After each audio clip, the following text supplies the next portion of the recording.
ba yun? Saan na ba kasi yun?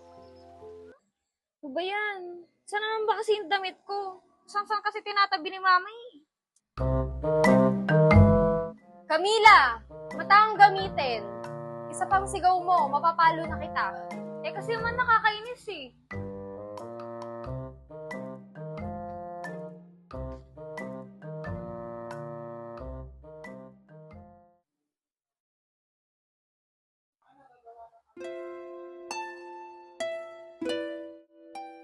Diary ni mama? Ano kayang laman nito?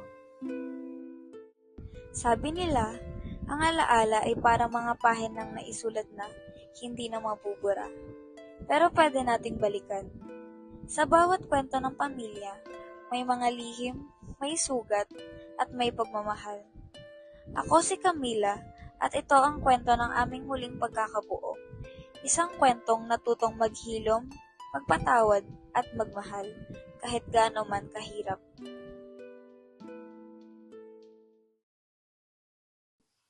Daisy, anak, patawarin mo ako. Alam kong nagkulang ako. Nawala ako nung panahon na kailangan mo ako. Ngayon mo lang naisipang bumalik? Kung kailan huli na ang lahat? Matapos mo kami iwan? Di na kita kailangan, Sylvia. Anak, ako pa rin ang mama mo. Sana, mapatawad mo ko. Hindi na ikaw ang nanay ko. Wala ka na sa buhay ko. Umalis ka!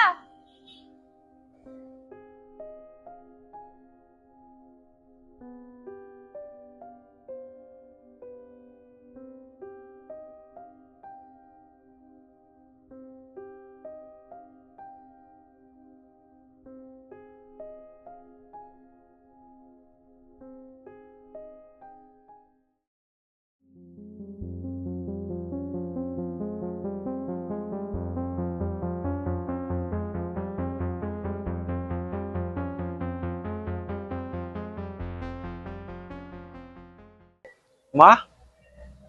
Ivan? Ikaw? Anak?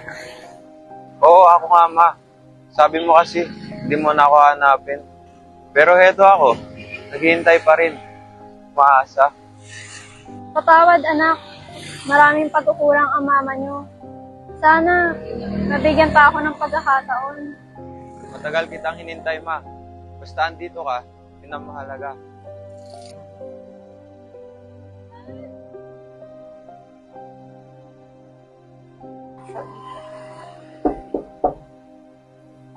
Sino yan? Ivan? Ikaw? Akala ko iniwan mo na kami. Bakit ka nandito? Ate, alam ko ang dami kong pagkukulang. Pero nandito ako ngayon, sama si Mama. Sana hayaan mo siya magpaliwanag, kahit minsan lang. Sylvia? Ano pa bang kaya mong ipaliwanag o ibigay? Iniwan mo kami ng wala man lang pasabi. Gracie, alam kong mabigat ang nagawa ko. Pero gusto kong ayusin ang lahat. Kahit sobrang huli na.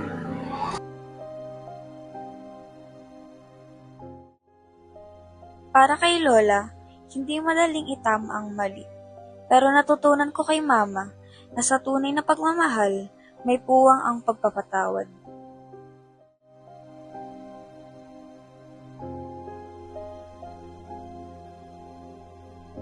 Casper, anak, pwede ba kitang makausap? Ngayon mo lang kami naisip hanapin, Mama. Ang tagal mo kaming iniwan. Wala ka sa lahat ng hirap na pinagdaanan namin. Alam ko, anak, wala akong magagawa para baguhin ang nakaraan. Pero andito ako ngayon, handang bumawi, handang itama ang mali. Parang andali lang sabihin, Ma. Pero hindi mo alam kung gaano ko katagal hinintay itong pagkakataon na to. Alam ko nasaktan ka. Sana bigyan mo pa ako ng pagkakataon para bumawi, anak. Hindi ko na kaya mawala ka ulit. Sige. Pero sana patunayan mo na totoo yung mga sinasabi mo, Mama. Sa bawat salita ng diary, nakikita ko ang sakit, pagsisisi, at pagmamahal ni Mama. Hindi madali ang magpatawad, pero dito ko natutunan na minsan, kailangan nating hayaan ang sugat na humilom. Ang bawat pamilya, kahit na minsang wasak, ay may pag-asang buuin muli. Dahil sa huli, ang pagmamahal ang tanging bumubuo ng tunay na tahanan.